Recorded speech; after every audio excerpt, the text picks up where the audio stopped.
Bienvenido. Yo estoy aquí junto a mis amigos que me acompañan de diferentes países para estudiar un capítulo más del libro de Apocalipsis. Yo estoy aquí con Biblia en mano y ahora dispuesto y listo para que Dios pueda colocar esta palabra en mi corazón y también en el tuyo. Un grande abrazo para ti, un gran cariño a aquellas personas que se reúnen cada semana para estudiar la Biblia. Hay incluso iglesias que se abren cada semana para poder estudiar Apocalipsis. Recibimos sus mensajes con tanto cariño, aquellas historias lindas también de que estás participando de una iglesia y de este estudio nos llena de tanta alegría y de tanta emoción. Gracias por participar de Biblia Fácil y junto a mis amigos que vinieron aquí de diferentes países y están representando a Sudamérica, hoy comenzaremos un estudio más de Apocalipsis. Ya que tenemos la Biblia en la mano, queremos que Dios pueda colocarla en nuestro corazón y nos haga hacedores y no solamente oidores. Vamos a orar.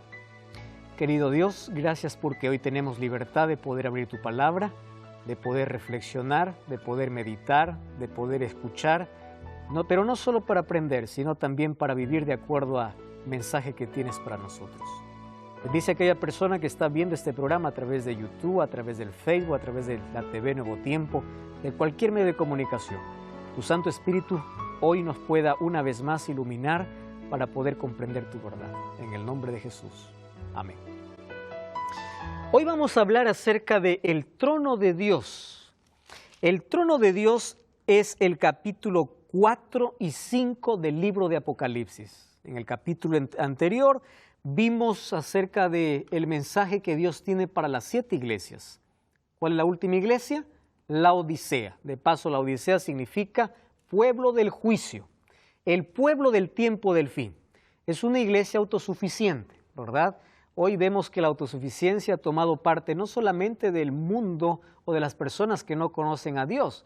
Conozco tantos cristianos autosuficientes, personas que se creen tan llenas de conocimiento por títulos, por grados, pero son vacíos. Dios está fuera de los planes, fuera de los proyectos, fuera de la vida. Y Dios dice, arrepiéntete. Yo estoy tocando la puerta del corazón. Es momento de poder revisar nuestra vida y ver de qué estamos llenos. Puede estar el bolsillo lleno de dinero, pero el vacío lleno, o el corazón vacío por falta de Dios. La iglesia de la Odisea es una iglesia carente, pero lo peor es que se engaña porque dice que es rica, pero es miserable. Piensa que está bien, pero en el fondo está mal. Lo mismo de decir personas cuando dicen yo creo en Dios, pero no tienen compromiso con Él.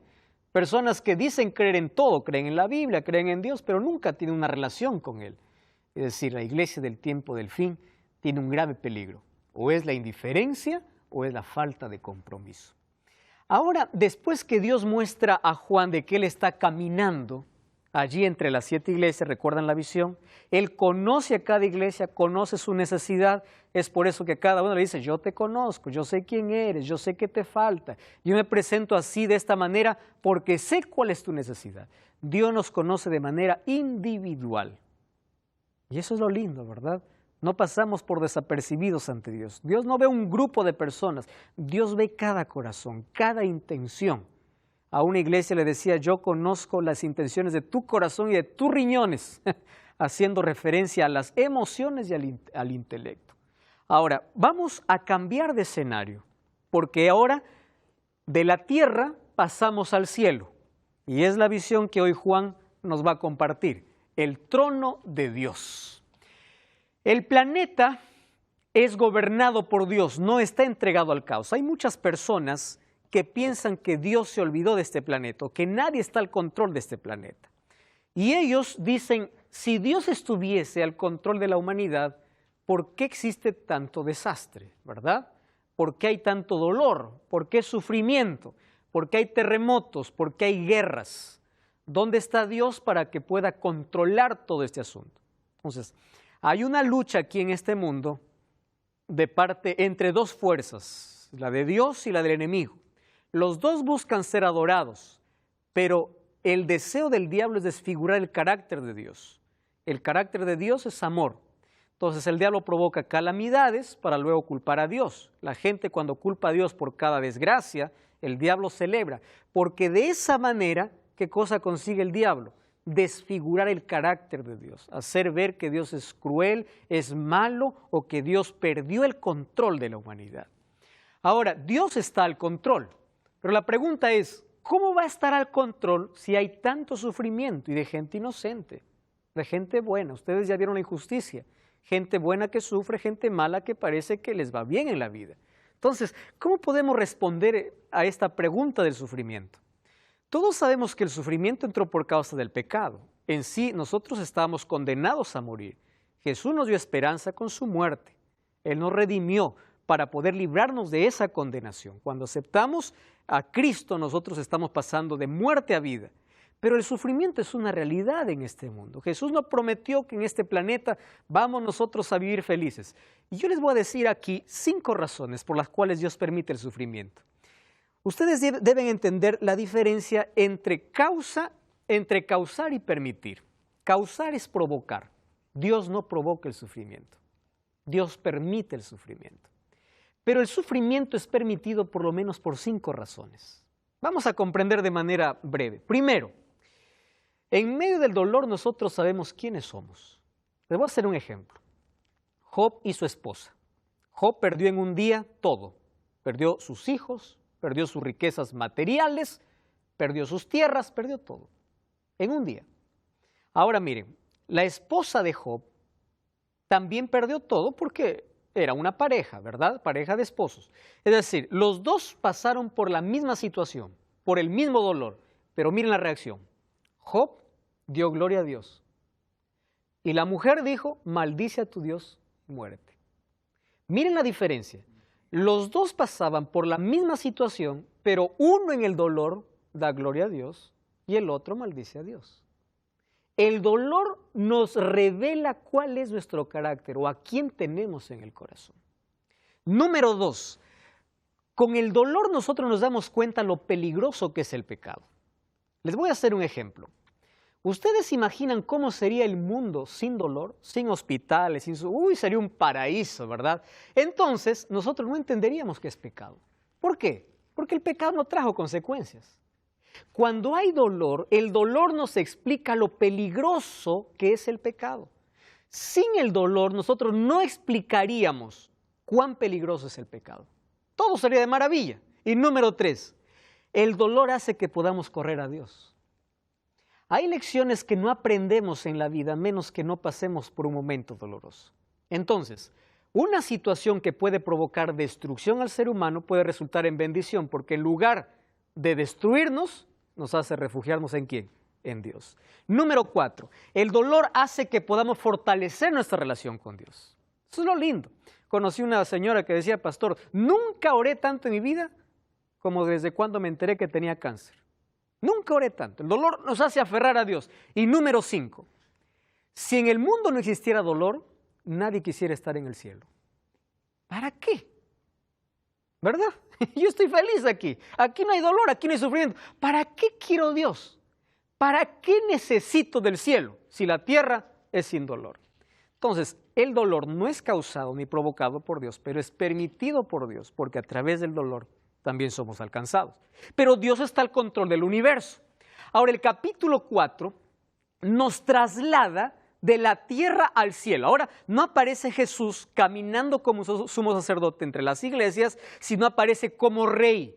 Capítulo 4, la escena se traslada al trono celestial. El trono está rodeado por seres celestiales para celebrar una ocasión especial, un evento específico y decisivo en la historia del universo. ¿Cuál es? Es que aquí Juan está a punto de ver cómo Cristo es exaltado y glorificado después que subió al cielo. La Biblia dice que fue a la diestra del Padre. Ahora, ¿cómo sucedió ese evento? Eso nos explica. Ahora, ¿cómo entendemos eso? El capítulo 3, versículo 21 dice, el que venciere se sentará conmigo en mi trono, así como yo he vencido y me he sentado con mi Padre, ¿dónde? En su trono. La promesa para el vencedor es sentarse ¿dónde? En el trono. Pero dice, tú te vas a sentar en el trono porque yo ya estoy sentado en el trono. Yo ya vencí. Ahora, ¿cómo es que Jesús se sentó en el trono? Ahora nos explica el capítulo 4 y el versículo 5. Miren, la palabra trono aparece 14 veces en el capítulo 4, es decir, es el centro de todo lo que sucede.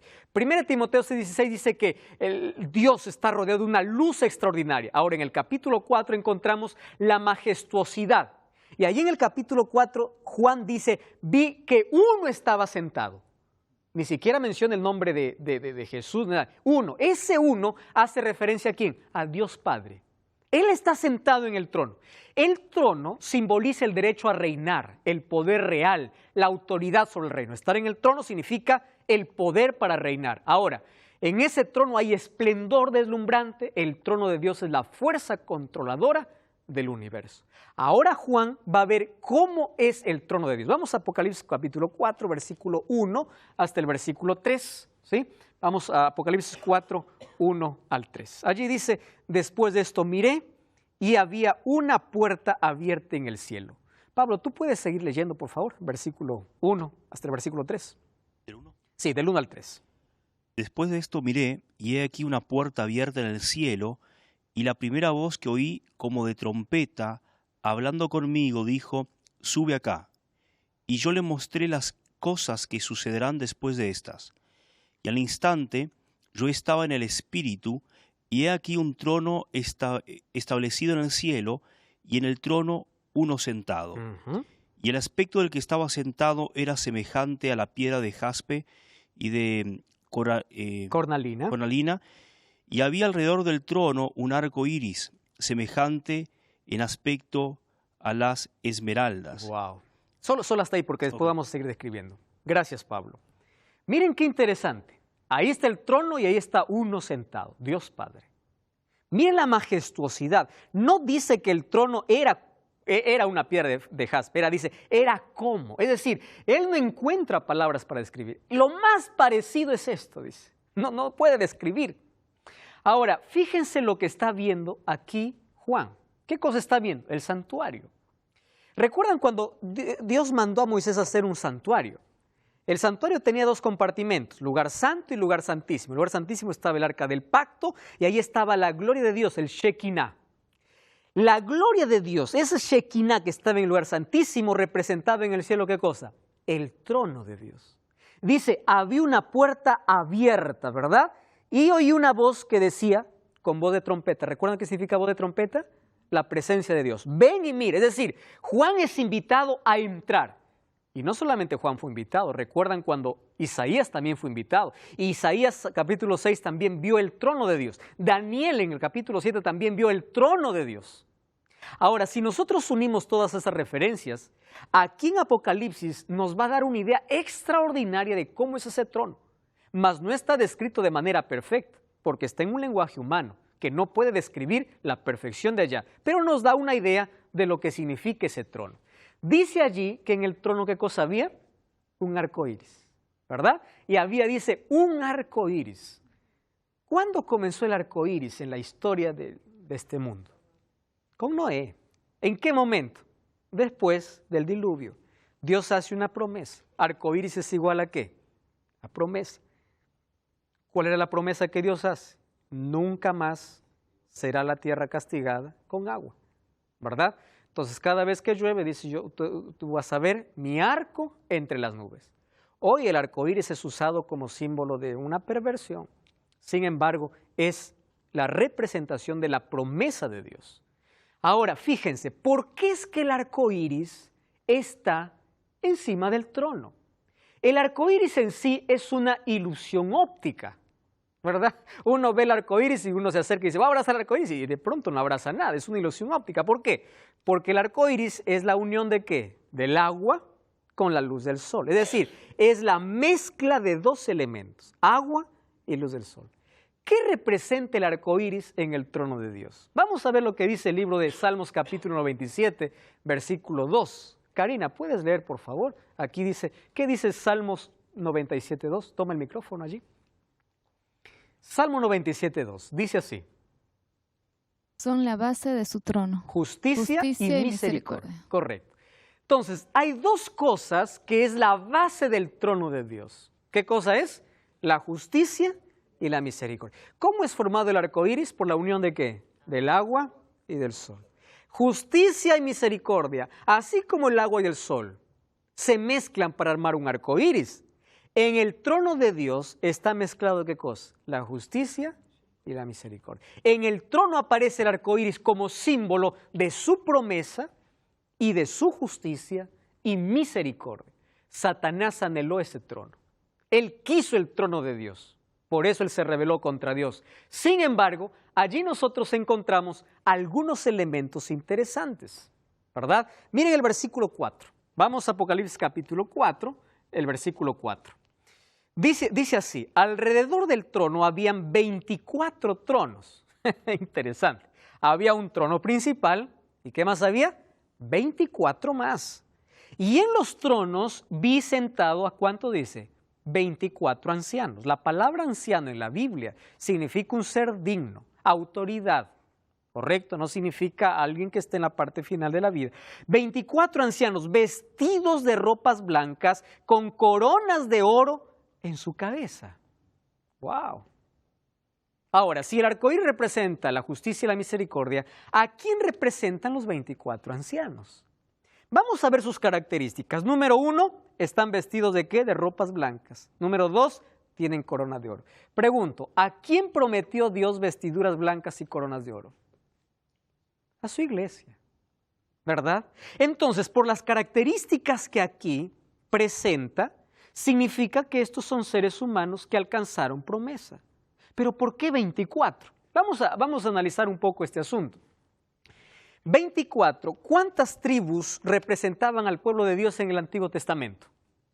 12 tribus.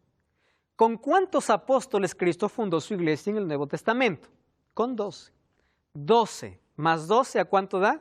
24.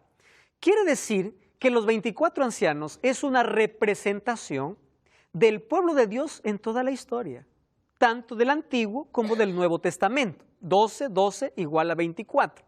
Pero ¿por qué son 24 ancianos? Dice, ellos tenían ropas blancas, coronas de oro, allí en la cabeza. Muy bien, vamos a Mateo capítulo 27, ¿sí? Mateo capítulo 27, versículo 50 al versículo 53. Aquí nos va a aclarar este asunto. Mateo capítulo 27, versículo 50 al versículo 53.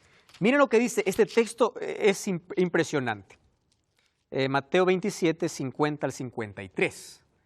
Dice así: Jesús, habiendo otra vez clamado a gran voz, entregó el Espíritu. Entonces el velo del templo se rasgó en dos, de arriba abajo. La tierra tembló, las rocas se partieron. ¿Está? Ahora, Felipe, ¿puede leer el versículo 52? Toma el micrófono, por favor. 27, 52. ¿Qué dice allí? Y se abrieron los sepulcros y muchos cuerpos de santos que habían dormido se levantaron. Wow.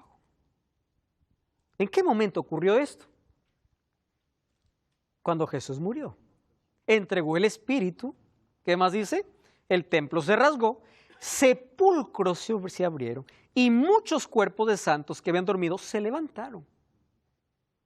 Y después que él resucitó, salieron de los sepulcros y entraron a la ciudad santa. ¿Cuál es la ciudad santa?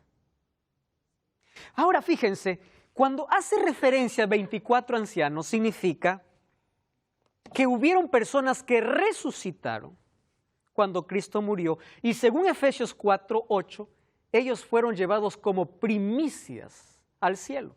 Nosotros en la Biblia por lo menos encontramos a tres seres humanos que están en el cielo. ¿Se acuerdan en la transfiguración? Cuando los discípulos vieron a Jesús, ¿con quién estaba? Con Elías. ¿Con quién más? Con Moisés. ¿Y quién más está en el cielo? Enoc. Dios se lo llevó. Tres personas, la Biblia dice con claridad que están en el cielo. Seres humanos. Ahora, a esos tres se unieron otros que también resucitaron. Y por las características que ellos tienen, entonces, ellos son la representación de la humanidad fiel que ya está en el cielo. Ahora, es interesante que nosotros podamos ver, esos seres humanos no están en el cielo para interceder. Hay algunos que dicen, vamos a interceder. Pastor, ¿y quién? A ver, ¿Pablo estará en el cielo? No. ¿Por qué no está Pablo en el cielo? ¿Por qué Pablo en 2 Timoteo 4, 7 y 8 dice, yo estoy listo para ser sacrificado, hablando de su muerte? Dice, pero me está reservada la corona de justicia en aquel día. Además, él no participó de la resurrección cuando Cristo murió. Entonces, si hay seres en el cielo, significa que hay representantes del pueblo de Dios, que son seres humanos, y están dando gloria a Dios. Además, el versículo 6, ¿qué cosa dice? Capítulo 4, versículo 6. Apocalipsis, capítulo 4, versículo 6 dice, también delante del trono había un mar de vidrio semejante a, ¿qué dice? Al cristal, y junto al trono y alrededor del trono había 4 seres vivientes. Estaba lleno de ojos por delante y por atrás. Llenos de ojos. Ahora nos complica el asunto, ¿no? Hay 24 ancianos, y ahora ¿qué cosa hay? 4 seres vivientes. ¿Saben ustedes que Ezequiel capítulo 10, versículo 14, ya hablaba acerca de estos seres? Recuerdan ustedes que Apocalipsis está escrito en base al Antiguo Testamento, muchos textos de ellos. Miren lo que dice Ezequiel capítulo 10. Vamos a Ezequiel capítulo 10, versículo 14. Miren esta declaración. Dice así, Ezequiel 10, 14, a las ruedas, oyéndolo yo, se le gritaba rueda. Cada uno tenía 4 caras. La primera era un rostro de querubín, la segunda de hombre, la tercera de león, la cuarta era de águila. Vamos al versículo 20, miren, versículo 20 al versículo 22. Estos eran los mismos seres vivientes que vi debajo del Dios de Israel junto al río Quebar, y me di cuenta que eran, ¿quiénes dice? ¿Qué eran ellos?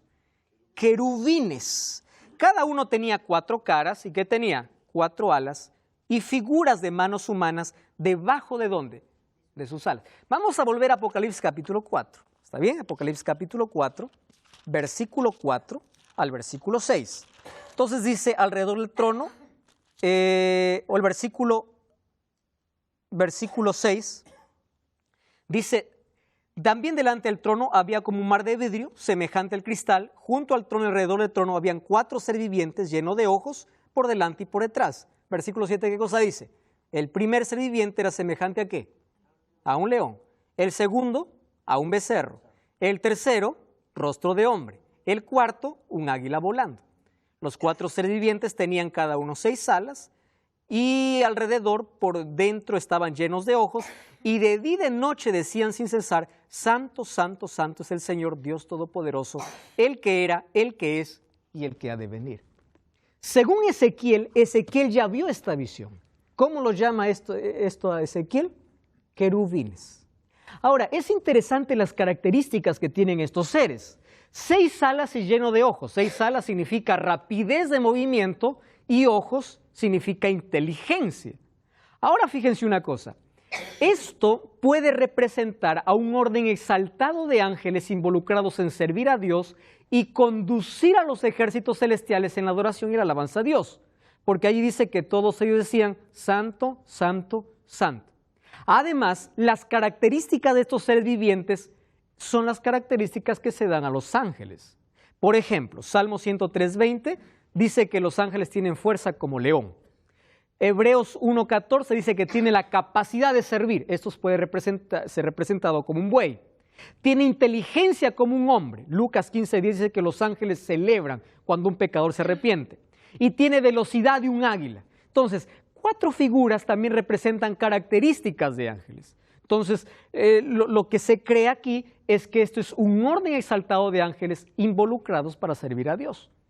Pero también se dice que estos 4 seres vivientes, según la visión de Ezequiel capítulo 1, versículo 4 a 10, puede representar al pueblo de Dios en el Antiguo Testamento. Representar, pero son seres que existen, ¿correcto? Pero representan al pueblo de Dios en el Antiguo Testamento. 40 años estuvo en el desierto, 41 veces se movieron. Ahora, ellos tenían una manera interesante de ser organizados. Cada vez que el campamento se movía, ellos tenían 4 tribus líderes, ¿verdad? 4 tribus líderes. Cuando ellos se instalaban, el santuario estaba en el centro y las 4 tribus rodeaban allí el santuario. ¿Quiénes eran esas 4 tribus líderes? Era Judá, Efraín, Dan y Rubén. Se dice que estas 4 líderes tenían 4 símbolos. Por ejemplo, Judá tenía como símbolo el león.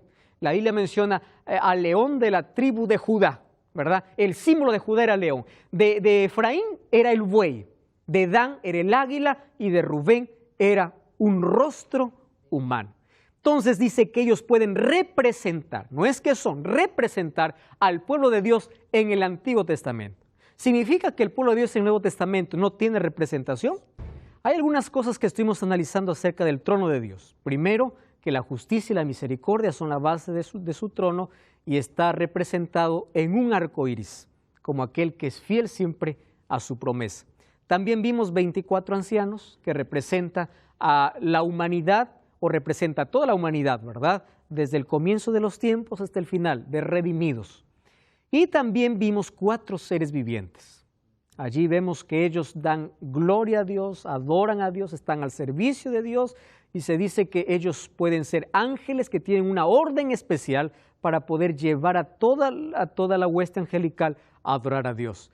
Y también estos 4 seres representan al pueblo de Dios en el Antiguo Testamento, representado por las 4 tribus líderes. Esas 4 tribus eran Judá, Efraín, Dan y Rubén, que eran el símbolo que ellos tenían allí en sus banderas. Ahora, ¿cómo representan esos 4 seres vivientes al Nuevo Testamento? ¿Verdad? A la iglesia primitiva.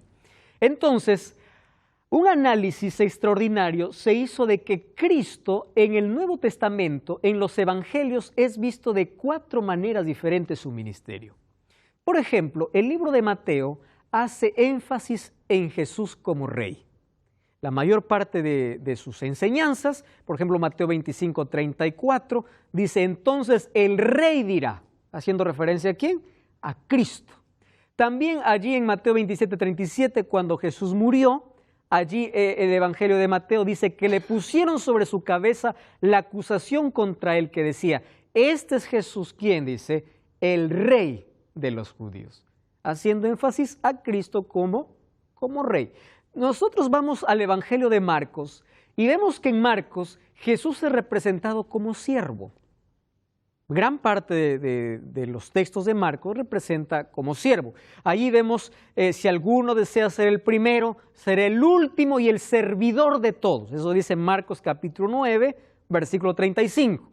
Marcos 10:44 dice, quien desea ser el primero será siervo de todos. Y también dice, el Hijo del Hombre no vino para ser servido, dice, ¿no? Sino vino para servir. Mientras que Mateo representa a Cristo como el rey, Marcos lo representa como ¿qué? Como un siervo. Ahora, el libro de Lucas presenta a Cristo como hijo de hombre. Allí Lucas 4:1-2 dice, después de haber ayunado, tuvo hambre. Necesidad humana. Lucas 9:56, porque el Hijo del Hombre no ha venido para destruir las almas de los hombres, sino para salvarlas. Mateo presenta como rey, Marcos presenta como siervo, Lucas presenta como hombre, como el Hijo del Hombre, ¿verdad? Ahora, el libro de Juan presenta a Jesús como Dios, desde el comienzo, ¿verdad? En el principio era el Verbo, y el Verbo estaba con Dios, y el Verbo era Dios, y por Él fueron hechas todas las cosas. ¿Quién era ese Verbo? ¿De quién estaba hablando? Estaba hablando de Jesús.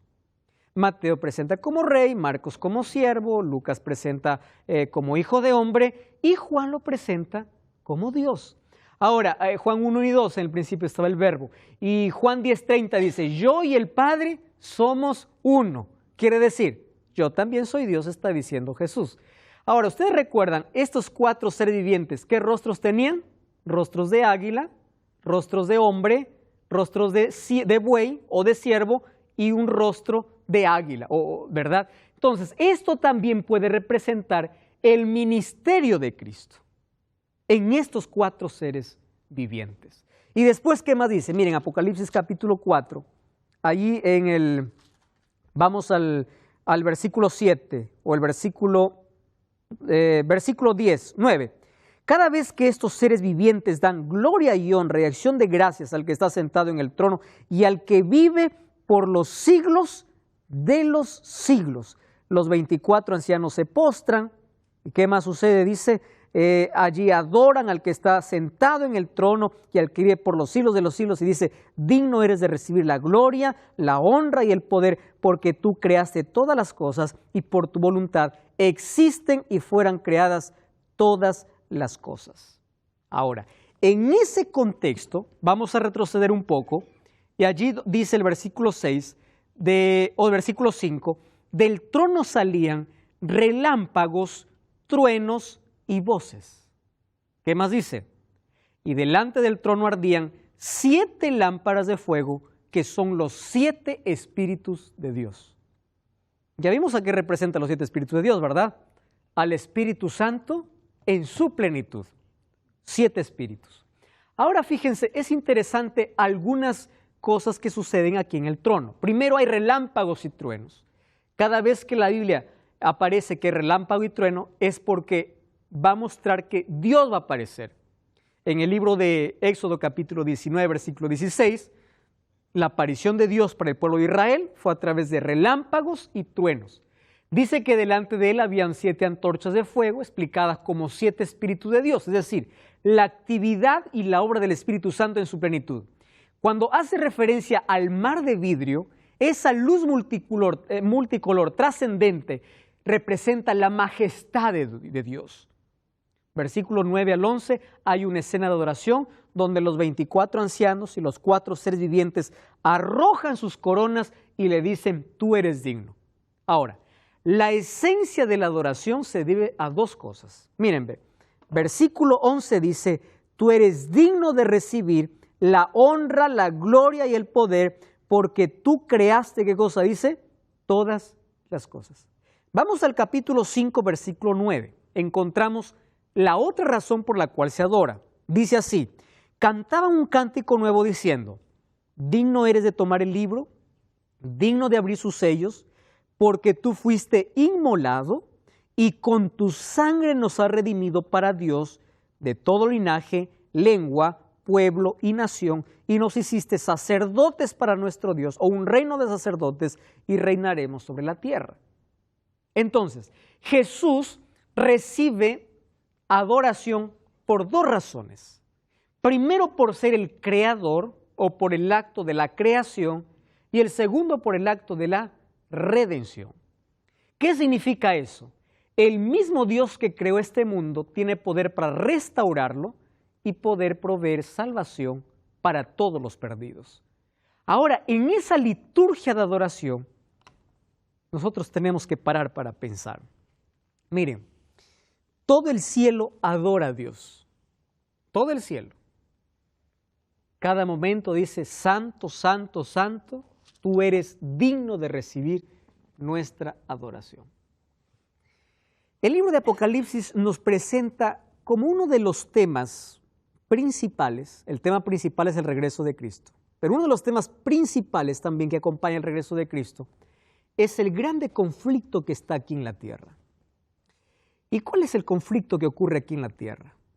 La discusión entre los 2 poderes, poder de Dios y poder del diablo, es la lucha por una sola cosa, por la adoración. Si ustedes se dan cuenta, las cosas que hacemos en esta vida no tienen que ver con nuestros caprichos y gustos, tienen que ver a quién adoramos.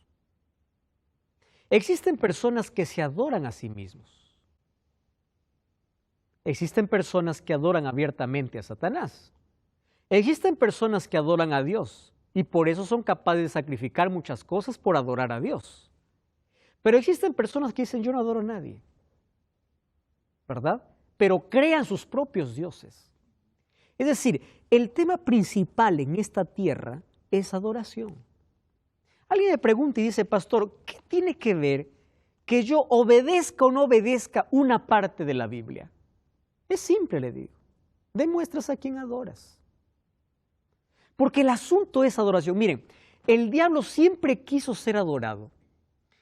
El libro de Isaías capítulo 14 habla de que en el cielo él anheló el trono de Dios.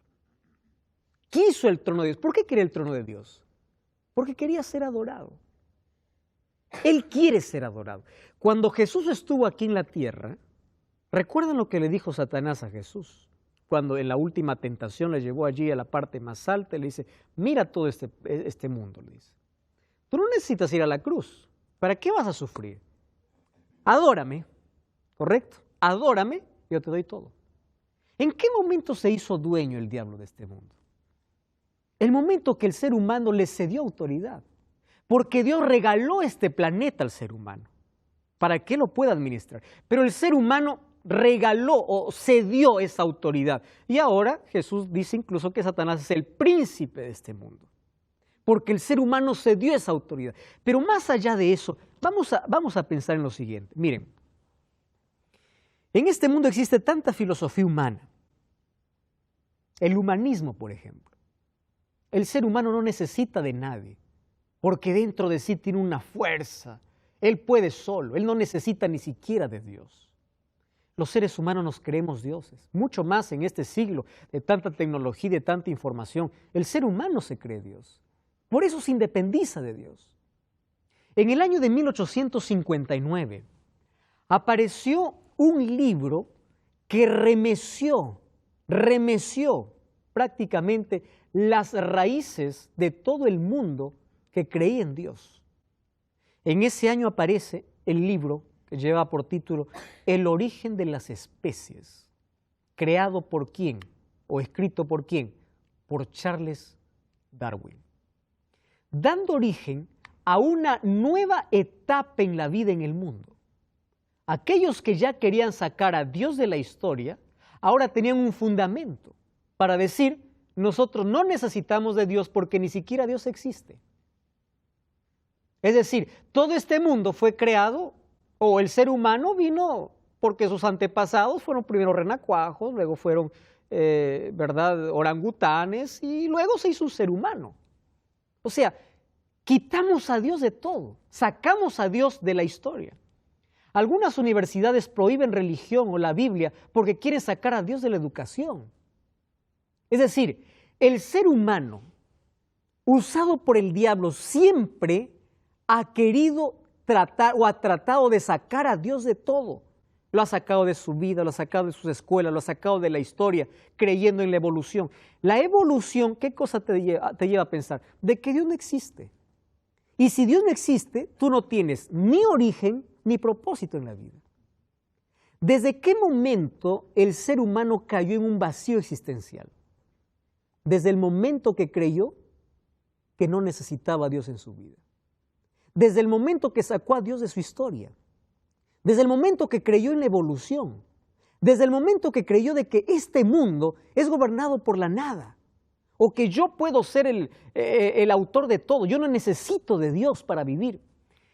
Todo lo que el ser humano haga tiene que ver a quién adora. La adoración es el punto principal aquí en el capítulo 4, el capítulo 5 del libro de Apocalipsis. Alguien escribió lo siguiente: cuando tú pierdes la esencia de tu origen, tu vida cae en un vacío. ¿Saben qué cosa es preocupante? Hace algunos años incluso el Papa salió diciendo de que el libro de Génesis era un libro alegórico. Fue una noticia que movió al mundo. Quiere decir que el pecado es una alegoría. Si el pecado es una alegoría, Jesús es una fantasía. ¿Para qué necesitamos de Jesús si no hay pecado? Si el libro de Génesis es un libro alegórico, es un libro no real, es un libro simbólico, o es un libro que cuenta por ahí alguna historia que no fue real. Entonces, si no existe Génesis, no existe ni creación, no existe ni pecado, tampoco Salvador. ¿Se dan cuenta cómo el diablo ha tratado a través de toda la historia quitar la adoración que solamente es para Dios, cambiarla de dirección? ¿Hacia dónde? Hacia Él. ¿Y saben de dónde viene esta mentira? Desde el jardín del Edén. ¿Cuál fue la mentira que el diablo colocó en el corazón de Eva? Dos cosas. Primero le dijo, no morirás, no vas a morir. Dios te dice que vas a morir, no, mentira, no vas a morir. Por eso el diablo, el ser humano cree en la inmortalidad, y después de la muerte, etcétera, etcétera. Número dos, le dice, tus ojos serán abiertos y serás como Dios. Dios no lo sacó a Adán y Eva porque comieron un fruto. Comer el fruto significaba aceptar la propuesta del diablo. Comer el fruto significaba que ellos querían ser como dioses. ¿Por qué cayó Satanás del cielo? Porque quiso ser como Dios. ¿Por qué salió Adán y Eva del jardín del Edén? porque aceptaron la propuesta del diablo, ser como Dios. La desobediencia va más allá de comer un fruto, va en aceptar propuestas, donde el ser humano saca a Dios de su vida, saca a Dios de la historia y empieza a adorarse a sí mismo o a adorar cualquier otra filosofía, y en ese momento se hace un adorador ¿de quién? De Satanás. Ahora el capítulo 4 me enseña de que hay un Dios que gobierna por encima de todas las fuerzas humanas y conduce la historia hacia un final feliz. Por eso que Hebreos capítulo 4 versículo 16 dice: acerquémonos con confianza al trono de la gracia para recibir misericordia y ayuda oportuna. ¿Por qué? Porque hay un Dios soberano que tiene el control de la historia. Ahora, lo interesante de todo eso es que ese Dios está presente en los momentos más difíciles de nuestra vida. Si hay un Dios que gobierna el universo, hay un Dios preocupado por el ser humano. Hay dos cosas que tenemos que saber de Dios. Dios es trascendente y Dios es inminente. Trascendente significa que Él es el soberano de todo el universo y Él gobierna el universo, pero es un Dios cercano, no es un Dios lejano, es un Dios que se relaciona. Es un Dios que está a nuestro lado en todo momento de la vida. Sí, Pablo. Incluso en esa historia, cuando ellos pecan, ¿no?, por creerle al diablo, y va la sentencia justa por su pecado, que era la muerte, Dios también dio una esperanza, aunque ellos no lo entendieran, ¿no? Al darle ropas de pieles de animales, ya hubo un sacrificio de sangre ahí que apuntaba a la cruz. O sea, mismo ahí uno ya ve la esperanza de Dios diciendo: esto se perdió, pero yo lo voy a recuperar. Es que, Pablo, el plan de redención estaba desde antes de la entrada del pecado. Dios ya tenía un plan para ellos. Es por eso que el primer cordero que muere allí en el jardín del Edén, cuando alguien dice que Dios no cumplió su promesa, que no había muerte, muerte sí hubo, pero hubo una muerte sustitutoria. ¿Qué significaba? Adán y Eva merecían morir, pero no murieron Adán y Eva, murió un cordero, y ese cordero representaba a Cristo. O sea, que la gracia ya estuvo ahí. Siempre, el ser humano se salvó por fe y gracia, desde el comienzo, y así será la salvación hasta el final. Nadie se salva por obras o por méritos. Qué lindo, gracias por ese aporte. Ahora, ese Dios que tiene el control del universo, ese Dios que está en todo momento en la historia del ser humano, es un Dios tan cercano, un Dios que conoce las luchas, que conoce los problemas, que conoce las lágrimas, que no ignora el sufrimiento. Y es un Dios que nos acompaña en los momentos más difíciles de nuestra vida. Yo quiero hablar para ti que estás viendo el programa. Probablemente no estés en un momento fácil de la vida, estés pasando por una situación muy difícil. Estás allí acorralado por las deudas, estás allí en una cama, enfermo, estás pasando por sufrimiento y dolor. Hay un Dios que está allí contigo y está sufriendo contigo y está listo para abrazarte. Hay un Dios que tiene el control del universo, es el soberano del universo, pero también quiere tener el control de tu vida. Y es por eso que hoy, una vez más, insiste en tocar la puerta de tu corazón para decirte: déjame también ser soberano en tu corazón, soberano en tu vida. Permite que ese Dios de lo imposible haga hoy milagros en tu corazón. Hay un Dios que está dispuesto a hacer lo imposible por ti. Ya hizo todo por ti. Hay un Dios dispuesto a hacer milagros en tu vida. Probablemente el mayor milagro que Dios haga en tu vida no sea sanarte hoy del cáncer que está acabando tu vida. El mayor milagro sea darte la fortaleza para afrontar esa dificultad. El mayor milagro de Dios no sea cambiar hoy tu situación, sino cambiar tu corazón para que estés preparado para el reino de los cielos. Las cosas de esta vida son temporales. Este mundo, la gloria de este mundo tiene fecha de vencimiento. Sin embargo, la gloria que Cristo quiere darte es eterna. Es por eso que Dios una vez más se presenta como el soberano de la historia, como aquel que es digno de ser adorado. Los ángeles en el cielo lo adoran. En el cielo todo el día hay adoración a Dios porque Él es el Creador y Él es el Redentor. Y ahora nosotros, como seres humanos, que somos los beneficiados de esa creación, de esa redención, ¿cómo no dar gloria a Dios? Por eso que Apocalipsis capítulo 4 o el capítulo 14 allí dice, temed a Dios y dadle gloria. Dadle gloria, adora a Dios. ¿Cómo adoras a Dios? Buscando a Dios en primer lugar en tu vida, abriendo la Biblia, obedeciendo lo que en ella está escrita, yendo para una iglesia, cantando para Dios, adorando con el testimonio, con la vida. Todo lo que hagas o no hagas en esta vida tiene que ver con adoración. Ahora te pregunto, ¿a quién estás adorando? Muchos adoran sus iglesias, adoran sus pastores, adoran tradiciones, menos la Biblia, menos a Dios. Adora a Dios. Es momento de parar, de pensar y de ver que ese Dios soberano de la historia, soberano de este mundo, también pueda ser adorado y pueda ser soberano en nuestras acciones. Sobre tomar decisiones acertadas. Y la mayor decisión que podamos tomar es que decidamos adorar a Dios en cada momento del día. Adorar a Dios no significa ir una vez por semana a una iglesia. Adorar a Dios significa darle gloria con nuestra vida las 24 horas y los 7 días de la semana, y especialmente el día que Él separó para que Él también pueda ser adorado. ¿Podemos orar? Vamos a orar. Querido Dios, gracias porque a través de tu palabra nos muestras que tú estás al control del universo. Y hoy estás aquí para poder también ser el gobernante de nuestra vida. Abrimos nuestro corazón, te entregamos nuestra vida, aceptamos a Jesús como nuestro Salvador, como nuestro Señor, y queremos darte gloria con nuestras acciones, con nuestra vida, con todo lo que hagamos. Vamos a sacrificar incluso algunas cosas que nos gustan, porque no queremos adorarnos a nosotros, sino adorarte a ti, y que nuestra adoración esté basada en tu palabra, no en tradiciones, no en dogmas, no en costumbres, sino en lo que dice tu palabra para nuestra vida. Toma nuestro corazón, en el nombre de Jesús. Amén.